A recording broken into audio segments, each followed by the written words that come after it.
Купнеш жажда и най-добрата цел в живота на един християн е мечта той да живее завинаги в Домът Господен.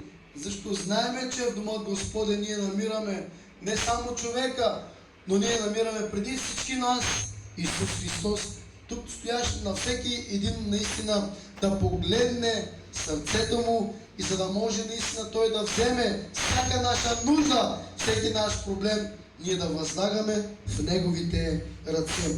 Божието Слово, нека да се справим, да чуем част от Божието Слово, където наистина Йоан, който наистина беше ученикът на нашия Господ Исус Христос, и той винаги се облягаше в Неговите гърди, за да чува сърцето му как топти, за да чува наистина как наистина той, Неговото сърце топтеше, и той винаги се облягаше в Неговото сърце, защото той беше ученикът.